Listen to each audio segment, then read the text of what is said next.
ओम गणेश हर हर महादेव। और आप सभी को मेरी ओर से शुरू हो रहे इस पवित्र अमावस्यांत श्रावण माह की बहुत सारी शुभकामनाएं।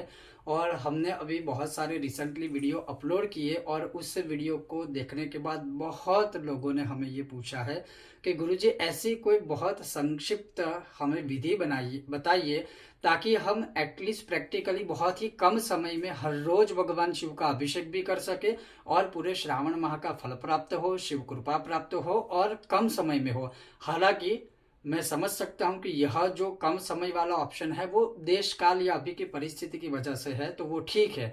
समय मिले तो अवश्य समय निकाल कर 16 उपचार पूजा और अभिषेक आदि करना चाहिए, लेकिन नित्य क्रम नित्य अभिषेक अगर आपको अपने ही घर में नित्य शिव अभिषेक रुद्राभिषेक करना है और वो भी बहुत सारी कम सामग्री को एकत्रित करके जो घर में ही होती है प्रतिदिन, और उसी को एकत्रित करके भगवान शिव जी का अभिषेक कैसे किया जाता है या करना चाहिए वो आज मैं प्रैक्टिकली आपको दिखाऊंगा। अगर आपको यह विषय वीडियो पसंद आए तो मैं आज सिर्फ ये कहूंगा कि कमेंट बॉक्स में लिख के हर हर महादेव, जय महादेव, और साथ में चैनल को सब्सक्राइब अवश्य कीजिए। तो सबसे पहले मैं आपको दिखाता हूं कि अगर भगवान शिव का अभिषेक करना है तो सर्वप्रथम क्या क्या नित्य पूजा की सामग्री हमें रखनी चाहिए, और ये नित्य पूजा नित्य अभिषेक के विषय में है। तो चलिए अब तो जैसे सबसे पहले आप देख सकते हो भगवान भोलेनाथ, हमारे स्फटिकेश्वर महादेव जो है भगवान शिव जी वो है, उनके बिना तो ये कुछ संभव भी नहीं है और ना ही संभव हो सकता है अभिषेक के लिए।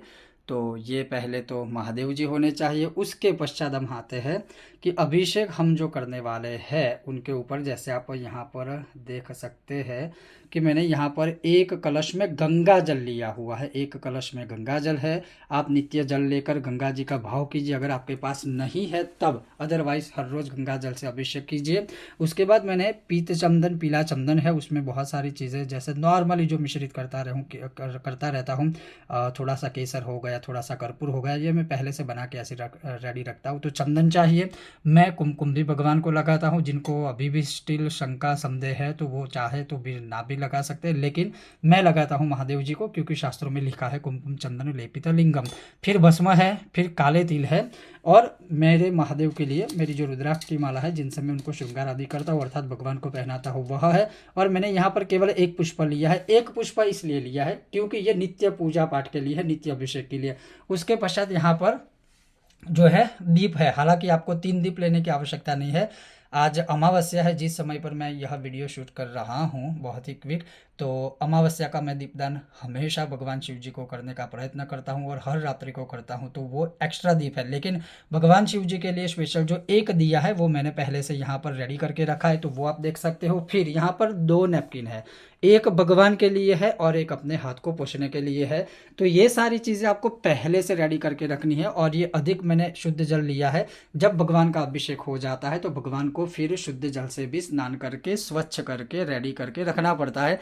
तो उनके लिए मैंने और एक अधिकतर टावल लिया है, नैपकिन लिया है। और अंत में अगर मैं बताऊँ तो आप यहाँ पर देख सकते हो कि मैं कर्पूर से आरती करूँगा, तो ये कर्पूर की आरती भी पहले से ही रेडी है, इसमें कर्पूर भी आप देख सकते हो। और उसके अलावा मेरे महादेव को, हमारे महादेव को जो गूगल का जो धूप होता है या स्टिक होती है, तो मैंने यहाँ पर गूगल की जो स्टिक है वो बनाई हुई है, तो वो भी मैंने ली है और वो भी रेडी रखा है। तो कहने का मतलब है कि ये सारी चीज़ें पहले से रेडी रखिए ताकि जब हम अभिषेक आदि करें, जब भी हम यह पूरा अभिषेक करें, हर बार हमें खड़ा ना होना पड़े। तो ये नित्य अभिषेक के लिए सिर्फ इतनी चीज़ें रेडी कर सकते हैं। केवल शुद्ध जल से भी अभिषेक करके भगवान महादेव को प्रसन्न कर सकते हैं। अब हम सीधा शुरुआत करते हैं भगवान शिव जी का अभिषेक करने के लिए। सर्वप्रथम भगवान महादेव जी को नमस्कार करके उनका ध्यान करना है और उनसे पूर्व एक बार भगवान गणेश जी को नमन करना है। जैसे ओम गं गणपतये नमः, भगवान गणेश जी का स्मरण करके फिर महादेव जी का ध्यान कीजिए, ओम नमः शिवाय। या फिर आप बोल सकते हो मृत्युंजय महादेव त्राहि मां शरणागतम जन्म मृत्यु जरा व्याधि पीड़ितम कर्म बंधने। और साथ में आपको मानसिक रूप से संकल्प करना है, याद रखिएगा। वैसे संकल्प तो गोत्र उच्चार और तिथि आदि सब करके वो एक अलग बात है, मैं नित्य पूजा की बात कर रहा हूँ।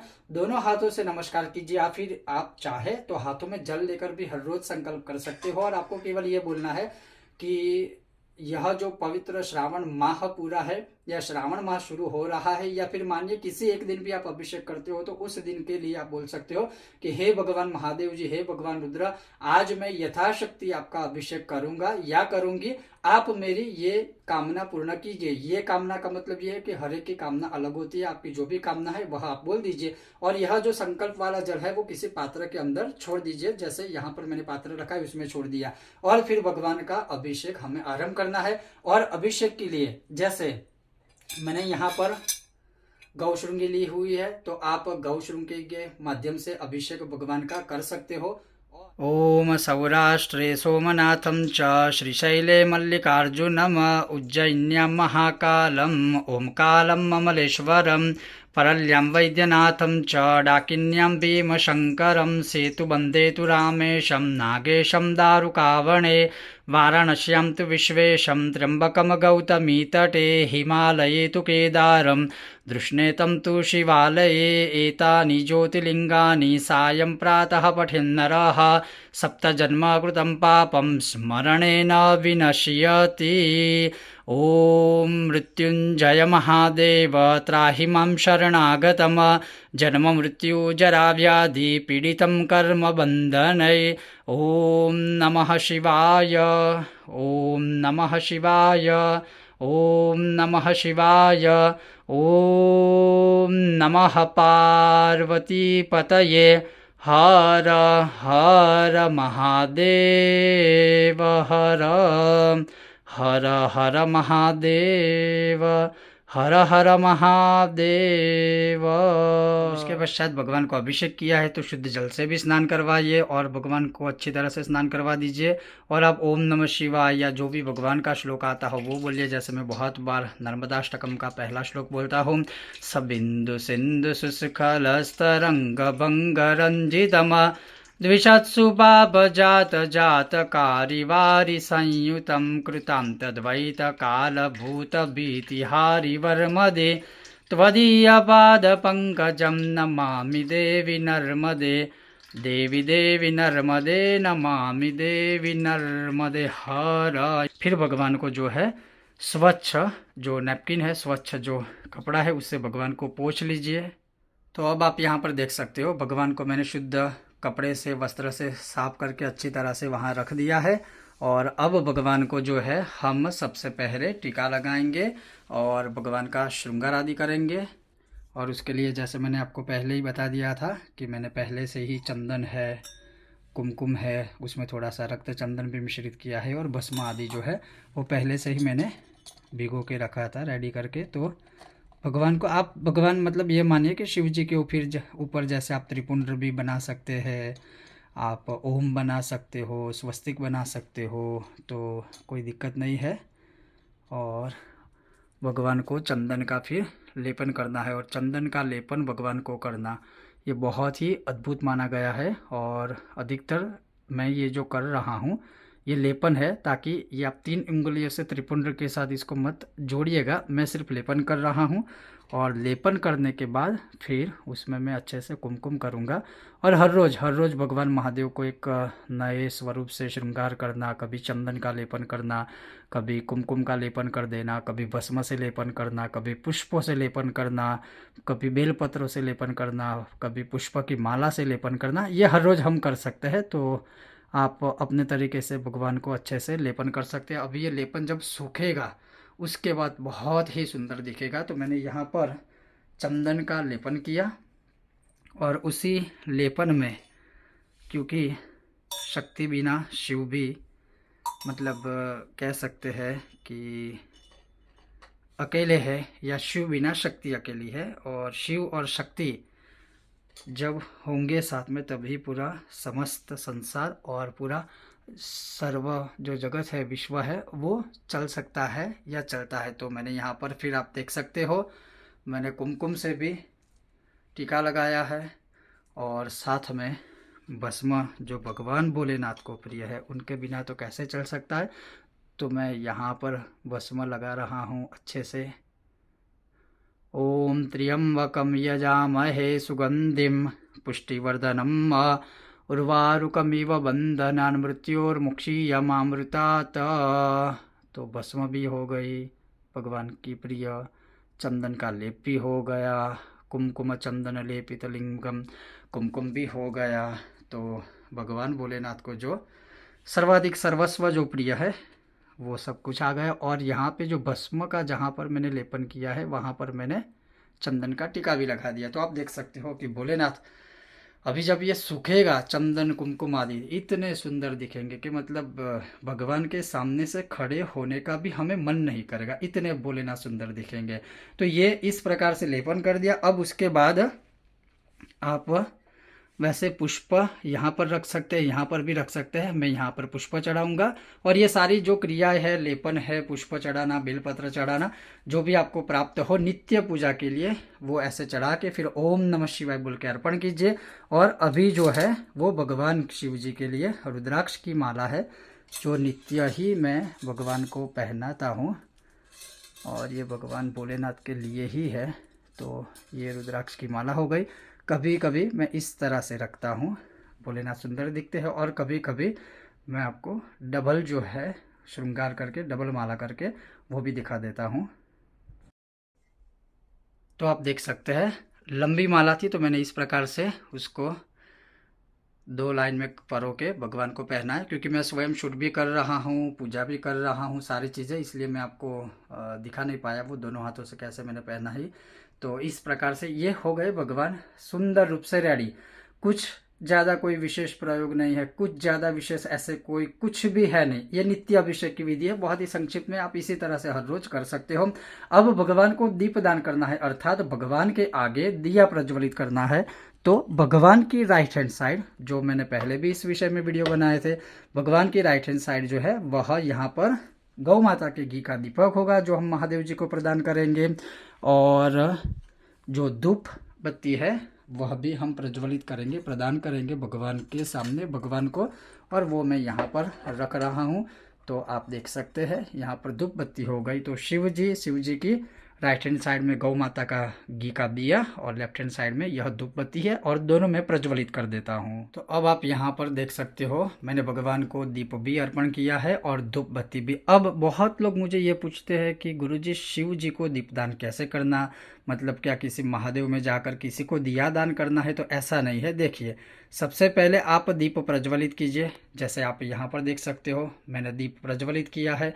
अब दीप प्रज्वलित करके ऐसे महादेव जी को दिखाइए कि हे भोलेनाथ, हे महादेव, हे शंभु, हे पार्वतीपति, हे उमा महेश्वर, यह मैंने गौ माता के घी का दीपक प्रज्वलित किया है और यह जो दीप है वह मैं आपके लिए आपको दान दे रहा हूँ। अर्थात हे भोलेनाथ, हे शिव जी, यह दीप मैं आपके सामने प्रज्वलित करके आपको अर्पण कर रहा हूँ या कर रही हूँ। मेरे इस दीप को आप स्वीकार कीजिए, मेरे इस दीपदान को आप स्वीकार कीजिए और मेरे जीवन की, मेरे परिवार की सदैव रक्षा कीजिए, सदैव कल्याण कीजिए। और मेरे जीवन या परिवार में जो भी दुख दरिद्रता है उसका आप विनाश करके सब कुछ अच्छा कीजिए। और ऐसे बोल के भगवान को दीपदान दिखा के फिर भगवान की राइट हैंड साइड में ये दिया रख दिया। ये कहते हैं दीपदान। अब दीपदान हो गए, उसके बाद धूप बत्ती यहाँ प्रज्वलित है, लेकिन धूप भगवान को कैसे दिखाएंगे? तो नित्य पूजा में आप जैसे भगवान को ऐसे ओम नमः शिवाय, ओम नमः शिवाय, ओम नमः शिवाय, या शिव शिव शिव बोलकर भी ऐसे ये धूप भगवान को अर्पण कर सकते हैं। और उसी प्रकार से कि हे भगवान, मैं आपको धूप प्रज्वलित करके अर्पण कर रहा हूँ या कर रही हूँ।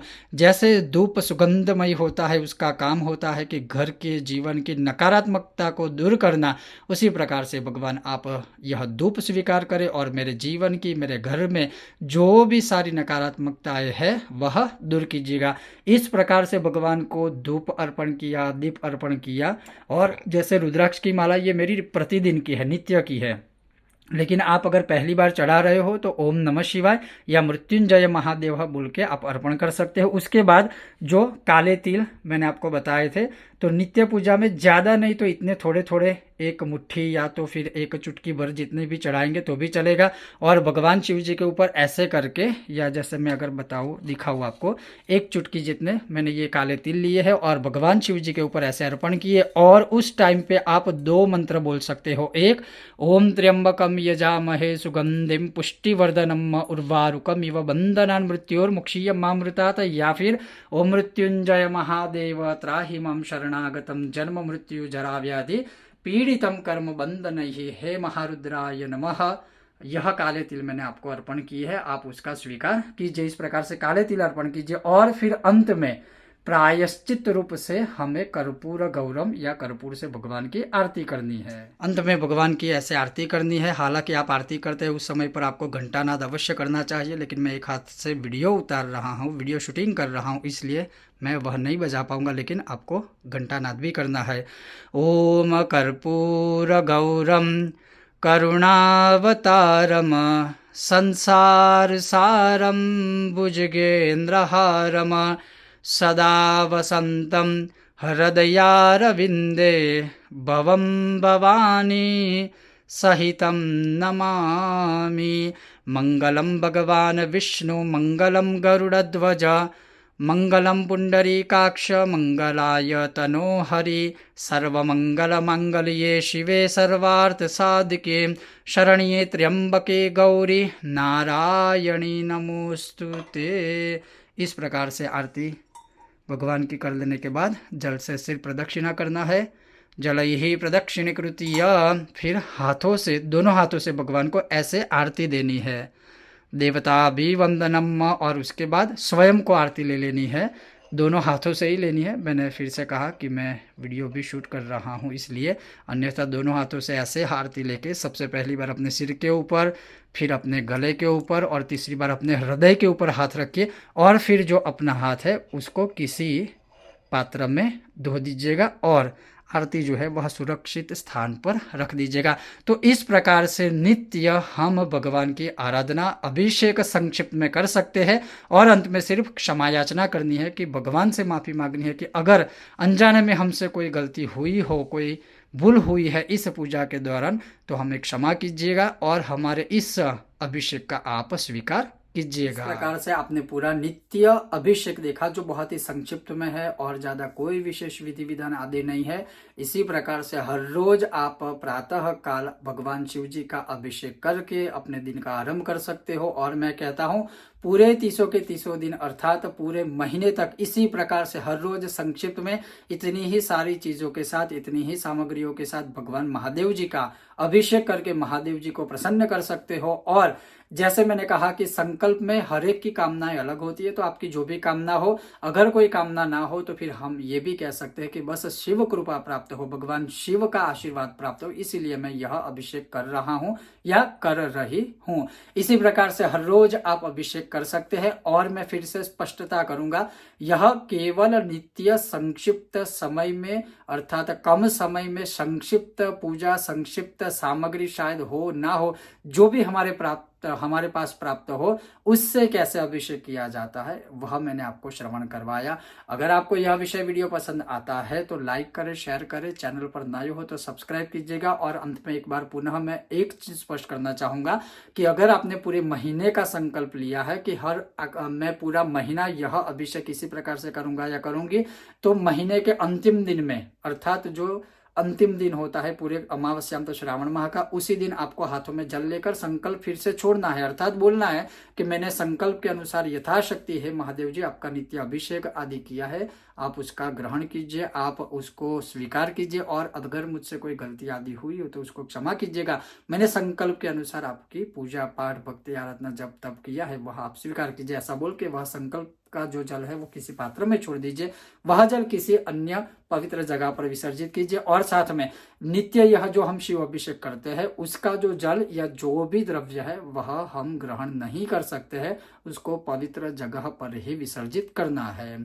ये था आज का विषय और वीडियो। आपको यह विषय कैसा लगा अवश्य मुझे बताइए। और अगर आपको यह विषय वीडियो पसंद आया हो, लाइक करें, शेयर करें, चैनल पर नए हो तो सब्सक्राइब अवश्य कीजिएगा। ओम गणेश, हर हर महादेव, नमः पार्वती पतये, हर हर महादेव।